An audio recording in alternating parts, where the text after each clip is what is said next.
So last part of the larynx we are going to cover, that is the one which is you have to remember about the what is the blood supply of the larynx and nerve supply of the larynx and venous drainage. So last we have covered the muscles of the intrinsic muscles of the larynx and all.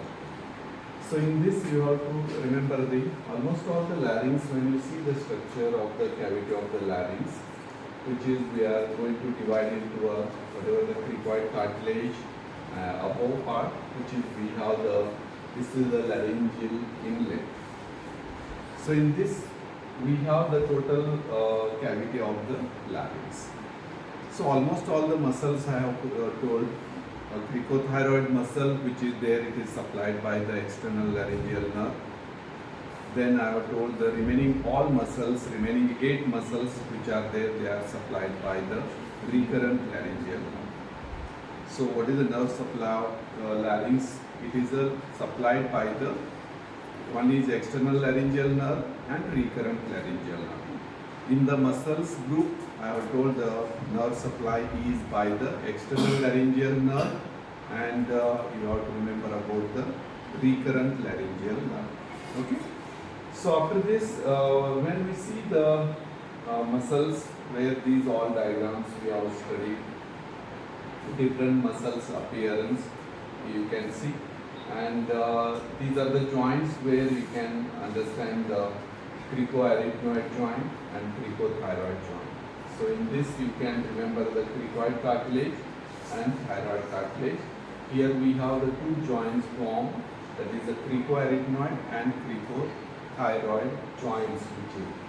So this is very important to remember after the muscles. You have to know what are the muscles you know now. Then what is the action of these muscles after the nerve supplement. So these all actions of these muscles, they are helping to move the joints which are formed in the larynx, like a cricoarytenoid joint and cricothyroid joint. As I have told, the movement along the transverse axis and gliding movement in the different direction. So these all actions will be rotational movement will be there, gliding movement will be there in the cartilage. According to that, there is a production of the pulse. And when vocal cords are open, that time also you are going to opening of the vocal cord, closing, and closing of the epiglottis, opening of the epiglottis. Those all will be acted by the muscles. According to that, the voice is produced. So that in this you have to remember almost all, when you see the interior, so part which is we are going to get call as epiglottical area. Here we call as a laryngeal inlet. Then we are going to call, these are the parts where we can call lamina, and here we are going to call the cricoid cartilage level. So that in this, when there is an opening of the glottis takes place by the, we are going to get the muscle known as the posterior cricoarytenoid, opening of the glottis. Closing will be done by the, we are going to lateral epiglotticus and thyroarytenoid. So these will be even oblique arytenoid muscle, they will close the epiglottis, opening and closing. Then even vocal cord, when it is closing and opening and tensing vocal cord, tense and relaxation, these all done by the intrinsic muscles of the larynx. Then also inlet of the larynx is closing, opening by these done by the action of the intrinsic muscles of the larynx. So these all intrinsic muscles which are supplied by the external laryngeal nerve by the cricothyroid and recurrent laryngeal nerve by the almost all 9 muscles. Okay. So out of 9, 8 are supplied by one and nerve, and remaining only one cricothyroid muscle which is supplied by the external laryngeal nerve. So this is very important, you have to know in this. Next, going to the, when we go to the blood supply, this is supplied by the 2 arteries. Larynx is usually supplied by the 2 arteries. When we have the interior of the larynx, in the interior of the larynx where we can have the upper part and lower part, this upper part which is at the vocal fold region, It is supplied by the superior laryngeal artery. You are going to get upper part which is supplied by the superior laryngeal artery. Superior laryngeal artery is branch of the superior thyroid artery, and superior thyroid artery is a branch of external carotid artery. So that this larynx upper part which is above the vocal folds, this is supplied by the superior laryngeal artery, and this superior laryngeal artery is a branch of the superior thyroid artery. Lower part which is supplied by the inferior laryngeal artery is a branch of inferior thyroid artery. Inferior thyroid artery is a branch of thyrocervical trunk. So that here you have to remember the blood supply of the larynx. Then going to the venous drainage. In this venous drainage you have to remember same names, arteries, veins are supplying or draining the venous drainage. What is that? One which is a superior laryngeal vein and inferior laryngeal vein. So they are draining into the superior thyroid vein and inferior thyroid vein. So if you understood the thyroid gland blood supply, you can apply here very well to understand the blood supply of the larynx. Next, lymphatic drainage. Lymphatic drainage is by the upper part, which is almost all the larynx, which is a drains into the, that is the anterior superior group of the deep cervical group of lymph node. Anterior superior group of the deep cervical group of lymph node, and lower part which is posterior inferior deep cervical group of the lymph nodes. So this is a very important, if it is asked for the short notes, may be asked about the blood supply, venous drainage and lymphatic drainage, nerve supply, short notes, and even cartilages. If it comes for the long question for the larynx, it may get as a, that is for the 10 marks, intrinsic muscles of the larynx. So you have to remember about this is about the all about the larynx, which is part remain, nerve supply, what is the blood supply, what is the venous drainage, what is the lymphatic drainage of the larynx. Just to revise, I have told the almost all the intrinsic muscles of the larynx which are supplied by the, that is external laryngeal nerve, that is cricothyroid, and almost all remaining intrinsic muscle are supplied by the recurrent laryngeal nerve. Then going to the next part, blood supply, it can be divided into vocal folds, upper part and lower part, and this upper part of the larynx in the cavity is supplied by the, which is superior laryngeal artery, is a branch of superior thyroid artery. Superior thyroid artery is a branch of external carotid artery. Internal carotid artery does not give any branches. Then lower part below the vocal folds, it is supplied by the blood supply, inferior laryngeal artery, and it is supplied by the inferior thyroid artery, and it is a branch of the thyrocervical trunk. Then going to the venous drainage, upper part superior laryngeal vein, lower part inferior laryngeal vein. That draining into the same superior thyroid vein, inferior thyroid vein. Lymphatic drainage in the upper part of the larynx, which is it is supplied by the, that is I have told, anterior superior group of the deep cervical group of lymph node. Anterior superior group of deep cervical lymph node and posterior inferior group of deep cervical lymph node. Those also we can name as a pre-laryngeal group of lymph node. So this is all about the nerve supply, blood supply, venous drainage and lymphatic drainage of the larynx. Most important part which is we are going to cover is the, what is the, and even I have told the functions of the muscles which is their intrinsic muscle actions I have told. Next we are going to deal about the clinical anatomy of the larynx. Very important, as when you see it is a trachea when we open. When you see the, this is one opening which is continued below here as a trachea, and this larynx, when we are going to see, this cavity will be the narrowest part of the upper, that is the upper, which is part of the lower respiratory passage. It is the narrowest part which is we are going to get in the lower respiratory passage where it begins, and that side it is the one which is we call it the narrowest part of the respiratory passage.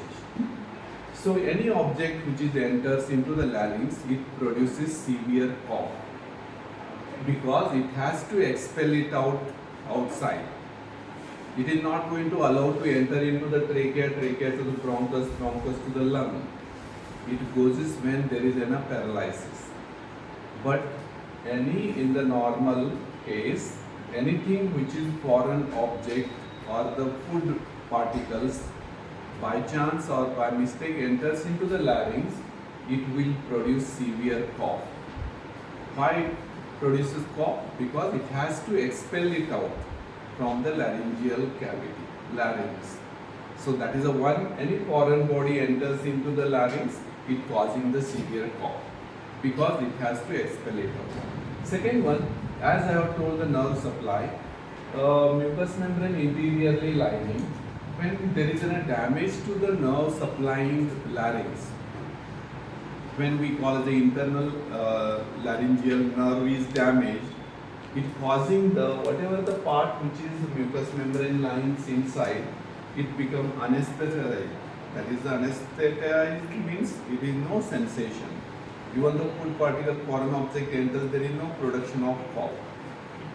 So there, anesthesia of the mucous membrane of the larynx occurs when there is a damage to the internal laryngeal nerve. Okay? Then going to the external laryngeal nerve, when the external laryngeal nerve is damaged, then it causing the weakness in the phonation. Weak voice we are going to get, weakness in the voice. I am talking about the all nerve, internal laryngeal nerve.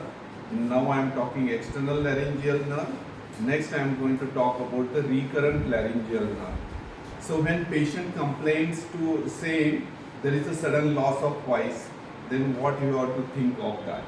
So here I am talking about the mucous membrane is anesthetized, that is the loss of sensation occurs when there is a damage to the internal laryngeal nerve. Then I am talking about the external laryngeal nerve.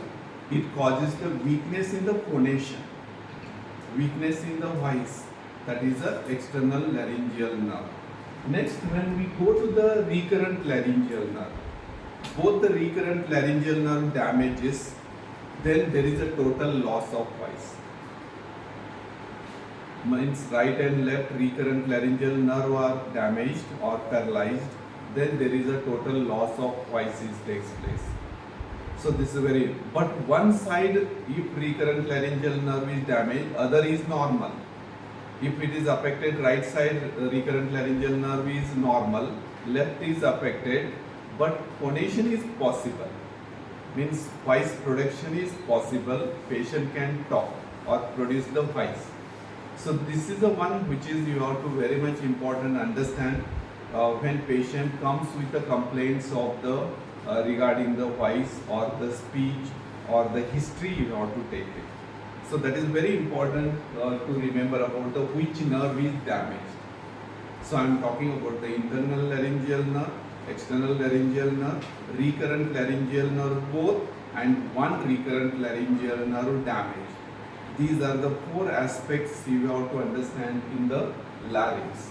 So this is very important. Once again I am talking, that is the interior is lined by the mucous membrane, and this mucous membrane becomes, or interior lining lined mucous membrane is anesthetized because when there is an internal laryngeal nerve is damaged. Then second one, external laryngeal nerve. When there is an external laryngeal nerve is damaged, then you are going to get the weakness in the phonation. Speech is there, you can talk, but weaker voice. That is the external laryngeal.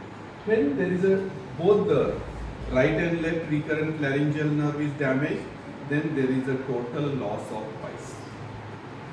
If one side is up, recurrent laryngeal nerve is damaged, there is a chance of production of voice is there, but not in that much normal intention. So it is in the low intention. So that you can remember, right and left affected means total loss.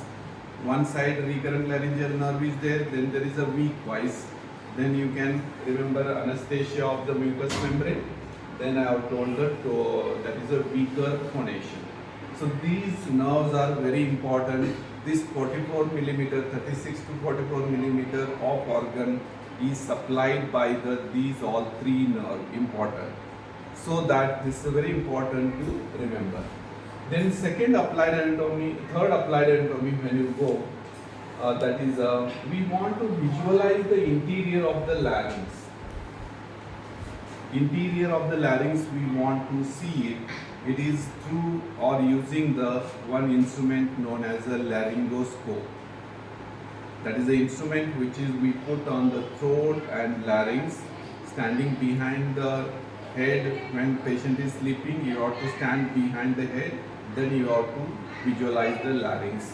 So that is very important.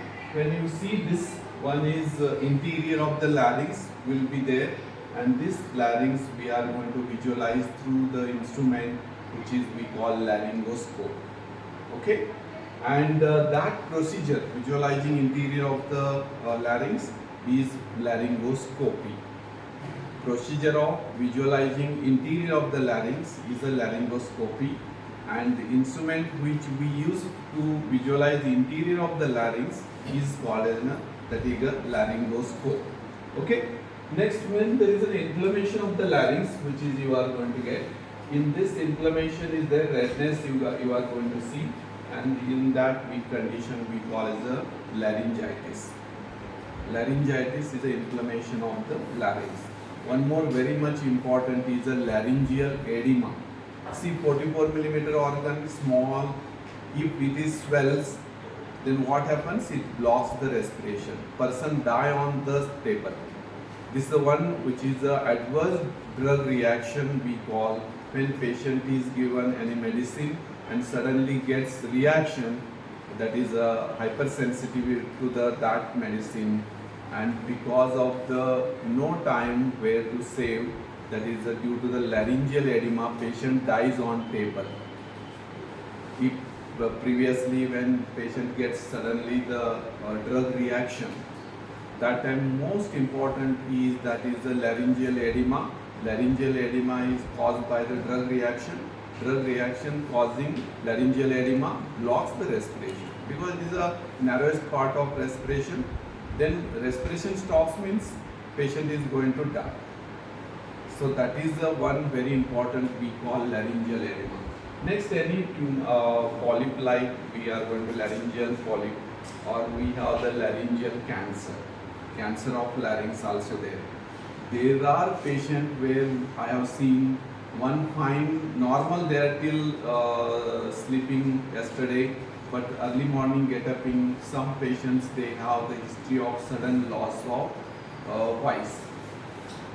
That may you have to take the history, but it is a very one which is you have to examine and refer the patient or guide the patient to further investigation after the few days of treatment, because you are not missing the larynx cancer. So laryngeal cancer occurs, one main complaint it may be the having sudden, patient complains that morning yesterday I am normal, as soon as I got up today morning there is total loss of voice. This is one sign is dangerous. But yesterday night I have taken 10 ice cream and today morning I have lost, means that is all we call as a laryngitis. नहीं Yaligouda sir सांगितलं sudden loss of cancer of larynx. Patient is, you have to take the history. Are you had 10 ice cream yesterday night? Or today you have had the 5 liters of cold drink yesterday? Then today you are lost, then you are going to suspect that is the laryngitis. It is you have to temporary. But you have to remember the very important, I am normal, fine, no, nothing, no exposure history, nothing. Then you have to think of properly, advise you can give to the patient. Is it we are not making the proceeding to the cancer or whatever. So these are the applied anatomy point you have to remember. When you all are not including me also, we are not, I am not the singer.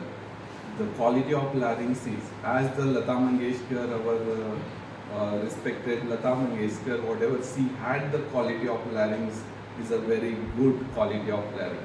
At the 80 years we are not going to speak properly, but she used to sing properly. So that is the greatness and quality of larynx. Means she might be having, mostly she had 36 of larynx. In that she had the 80 more than 80 crores of life insurance on that 36 millimeter. Our whole body 1 crore, it is not there. Okay, means see, that is the one importance of the, I am talking about the importance and quality of larynx. Yours larynx also very good, because you shout there, here we can hear properly. This is also one way is qualitative larynx. Okay, so this is the one which is you have to remember in the applied anatomy of the larynx, and very important. So in the applied anatomy you have to remember what first I have told. This is the narrowest part of the respiratory passage. Any foreign object enters into the larynx, it produces severe cough to expel it out. Second, I have told the damage to the internal laryngeal nerve causing the anesthesia of the mucous membrane. Then damage to the external laryngeal nerve causing the weakness of the, that is the phonation. Damage to the both the recurrent laryngeal nerve causing the total loss of the voice. One laryngeal nerve is damaged means we have the chance of production of phonation. Then next you have to remember fourth clinical anatomy: laryngoscope, laryngoscopy, laryngitis and laryngeal edema. So these all are very important for the clinical anatomy of the larynx. So this is here we have completed the larynx with the headings of the first I have told the what is the introduction of the larynx, and second I have told the what is the size, what is the measurement, what is the location of the larynx. Then I have told the what are the cartilages of larynx, paired, unpaired, total 9 cartilage. Then I have told the joints of these laryngeal cartilages. Then I have told the intrinsic muscles of the larynx, 9 muscle, its origin and insertion. Next I have dealt the nerve supply of the larynx. Then I have told the actions of these intrinsic muscles of larynx, and just we have studied the, that is blood supply, venous drainage, lymphatic drainage, nerve supply of the larynx. Then lastly the applied anatomy of larynx. So this is a very important. You can guess, or any history of nowadays patients, more they are going to prone to have get the cold drinks and all. So it is may causing the laryngitis. Hoarseness of voice, excessive use. Now election is coming. In that there is a big speeches, 10 speeches they have to give in the different areas. They have to strain the larynx. That may cause the hoarseness of voice. Hoarseness of voice is different, loss of voice is different, weakness of voice is different. So this you have to understand. And very good remedies, medicines are there in treatment of laryngitis. Who will lose the, we all, if political people they come and tell you treat me, I have no voice today, tomorrow I have the 10 lectures I have to give. So that time you have to have the very good, give the rest to the larynx. Mound. If you have to give rest to the larynx, then it will regains. So best advice, you have to take medicine, whatever, then mound. मग काही पाहिजे असलं तर काय लिहून मागायचं, बोलायचं नाही, strain द्यायचं नाही. कसं बोलायचं, गुलाबजामुन पाहिजे.